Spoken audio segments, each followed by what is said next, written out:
ढेंकानाल लोकसभा सांसद प्रार्थी मध्य बीजेडी प्रार्थी डॉक्टर अविनाश सामल और कांग्रेस प्रार्थी सस्मिता बेहरा कोटिपति अन्यपक्षे बीजेपी प्रार्थी नूतन पाणी से तुलन में गरीब ढेंकानाल आसन पर 3 प्रमुख दल प्रार्थी नामांकन पत्र दाखल कर सत्यपाठ यह जमापड़ी।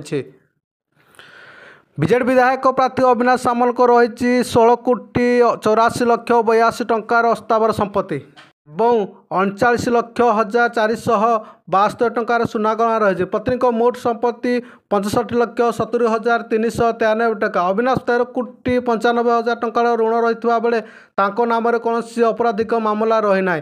MBBS पर रेडियो डायग्नोस्टिक PG पाठ्यक्रम करते से सत्यपाठ दर्शाई। सेहीपरि कोटिपति तालिका रही कांग्रेस प्रार्थी सस्मिता बेहरा हाथ में नगद 1,20,000 टंका रही बेले 22,50,000 टंकार सुनागणा रही। 60 लाख टंकार कार ऑयल टैंक आदि को मिसाई 4,47,43,000 अस्तावर संपत्ति रही। स्वामी नाम 1,04,84,378 टंकार संपत्ति रही।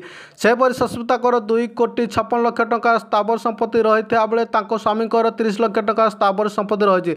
सस्मिता नाम कौन अपराधिक मामला नथिबा बेले से केमिकल इंजीनियरिंग पाठ्यक्रम शेष करने MBA कर इंडिया वुमेन लीडरशिप कोर्स अन्यपटे बीजेडी और कांग्रेस प्रार्थी को तुलन में बीजेपी प्रार्थी रुद्रनारायण पाणी सबुठार गरीब बिल दाखल कर सत्यपाठ जना जाए से हाथ में 15,000 टंकार नगद कैश अच्छी एवं 76,626 टंकार अस्तावर संपत्ति रही से सत्यपाठ दर्शाई।